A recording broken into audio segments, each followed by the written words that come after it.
When I was younger, I really wanted to work in game development. And I remember one time I applied at IO Interactive here in Copenhagen as a QA developer because that's almost one of the only entrance jobs which exist. And then you can use you have a chance of trying to transition to different roles after a while and so on. So I went to the interview and they had me do a test. So they sat me down in front of an Xbox and I had to play, I don't remember, Kane and Lynch or something like that.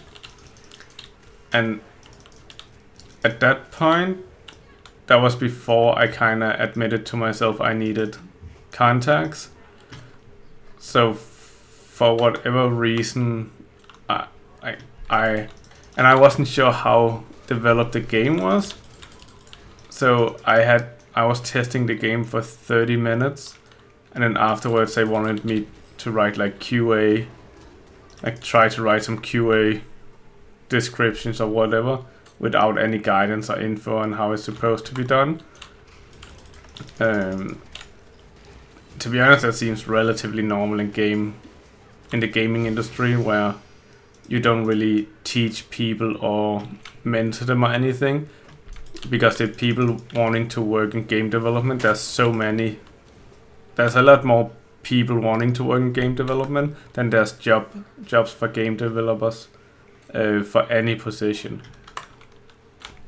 So I played the game for 30 minutes and I just got stuck in this bar they had, and I was like, oh, there's something wrong here. So I just tested every fucking thing inside the bar, but I never made it outside of the bar, and I have no idea if I was supposed to go further than that or not.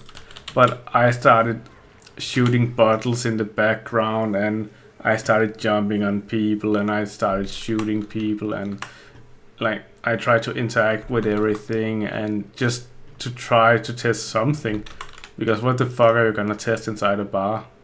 It was probably one of the most boring half hours of my life. And then writing everything afterwards, it was like, well, this seemed like this didn't work. You could do it like that.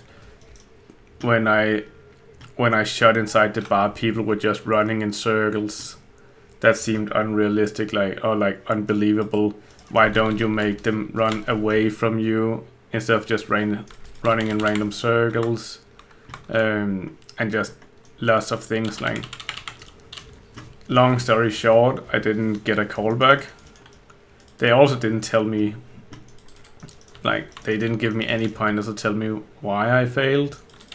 I was also so young, so I didn't ask. It was just, I think at that point I was just embarrassed that I didn't do better, which, I don't know, is also one of the triggers for me realizing I need contacts.